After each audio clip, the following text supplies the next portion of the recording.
This is a story called Black and Blue. There's a young mum of four, Jacob aged 8, Jack aged 6, Isabel aged 4 and Kelly aged 18 months. The woman, Chelsea, is doing her very best to take proper care of her kids and to protect them from her abusive husband, who beats her black and blue on a regular basis. Every time something goes wrong or Chelsea does or says something that her husband Graham doesn't like, he beats her. However, he never hits her in the face, so she is able to keep her bruises hidden from everyone. One day the whole family went to visit Chelsea's older sister Emma.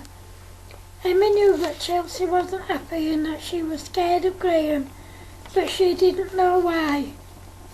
That day Chelsea had to borrow some of Emma's clothes because she spilled coffee all over herself. As Chelsea was getting changed, one of the kids opened the bedroom door and Emma saw her bruises. "Oh my God, Chelsea, what happened?" asked Emma. "Nothing, I had a fall," lied Chelsea. "You're lying to me, Chelsea, I know you are. Who did this to you? I'm your sister and you can tell me anything, so please tell me who did this to you," said Emma. "I told you I had a fall," said Chelsea. "Chelsea, you don't get bruises like that from a fall. What happened?" said Emma. By this time they were both sat in the kitchen, and just as Chelsea was about to tell Emma the truth, Graham walked in and she climbed up. And Emma saw the colour drain from her face. Straight away Emma knew that it was Graham who had done that to her sister. After Graham left the kitchen and went back outside, Emma asked Chelsea, "It's Graham who's done that to you, isn't it?" Chelsea admitted that it was. That night when Chelsea and Graham were at home and the kids were in bed, Graham asked Chelsea what her and Emma were talking about, and she said it was just girl talk. Graham grabbed Chelsea by her hair and said, "You're lying to me, Chelsea. I know you are. Now tell me the truth. What were you and your sister talking about?"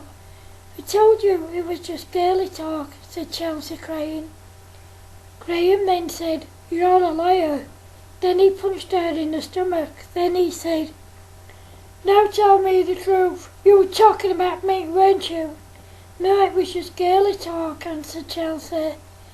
Then Graham completely lost it and beat her worse than he'd ever beaten her. This time he punched her in the face and broke her jaw, and Chelsea's screams woke the kids up. 8-year-old Jacob ran up and pushed his dad and said, "Leave my mummy alone." Graham picked him up and threw him onto a chair and went back to beating Chelsea.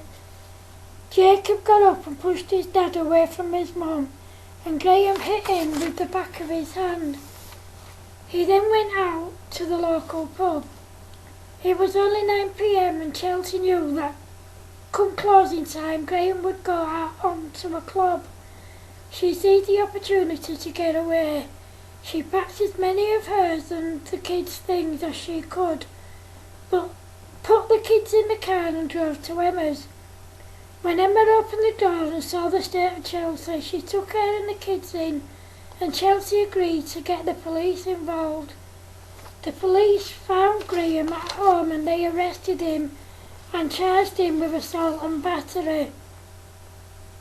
While she was in custody, Chelsea went back to their old house and collected the rest of hers and the kids' belongings with the help of Emma and her husband Chris.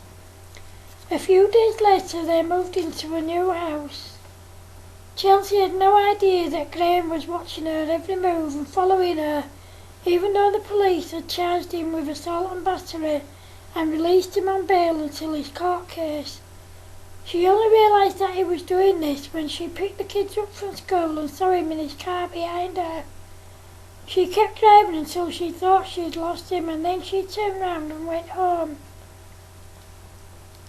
However, that night, just after she'd put the kids to bed, Chelsea heard a knock at the door. When she looked out of the window, she saw Graham stood there.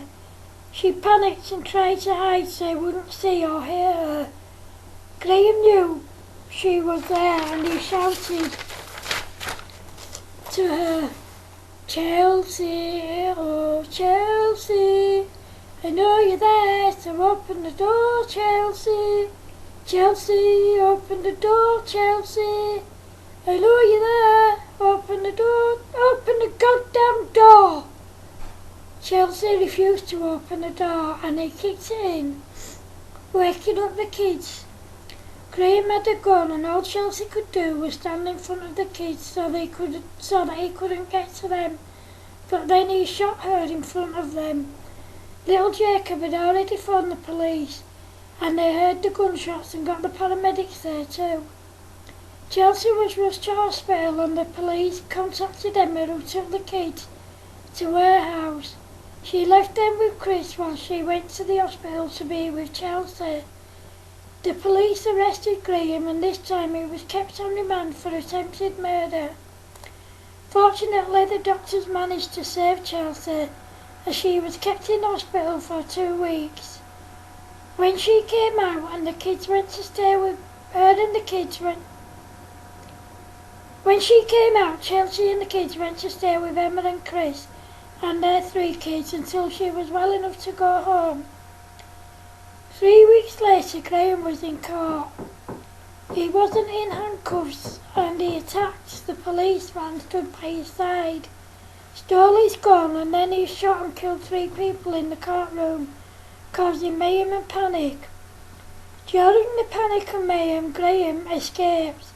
He went into hiding, hoping that the cops wouldn't find him. One day he went to the kids' school. He saw the police sat outside and he found another way into the school. Just as Jacob, Jack and Isabel came out of their classrooms at playtime, he went up and told their teachers there had been a family emergency and bundled the kids into his car and drove off with them. At home that day, when Chelsea went to collect the kids from school, their teachers told her that their uncle had collected them earlier in the day due to a family emergency. Chelsea said, "My kids only have one uncle and that's my brother-in-law and he's working away today." The school phoned the police straight away. The teachers gave the police a description of the man who took the kids and straight away they knew that it was Graham and they went searching for him. They knew he would be armed and that they needed to be careful. After searching for a few hours, Graham and the kids were found in an empty house. Graham told the police to back off or he would hurt the kids. What Graham didn't realise was that their place was completely surrounded and 2 armed officers had managed to enter the house through a broken window. They ordered him to drop the gun, but he refused.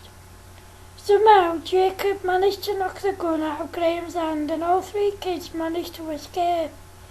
Graham was instantly arrested and charged with attempted murder, kidnapping, assault and battery, and possession of an illegal firearm. He was sentenced to life in prison without parole. The judge told him that he would never be released. Chelsea and the kids moved out again and they started a new life on the same street as Emma, Chris and their kids. The kids all stayed in the same school because it was only a 5-minute walk from their house. About 2 years later, Chelsea met another man called Paul. Paul was the complete opposite to Graham. He was very kind, caring, loving and honest. Chelsea told him about Graham and he couldn't understand how any man could treat his wife and kids that way. Paul adored Chelsea and the kids and they adored him. After they'd been seeing each other for 3 years, Chelsea and Paul got married. Chelsea had 4 kids from her first marriage and Paul had his 3 kids from his first marriage. The mother of Paul's kids died after giving birth to their youngest daughter. Chelsea and Paul went on to have 3 more kids together. They're a very happy and close family. The end. Thank you.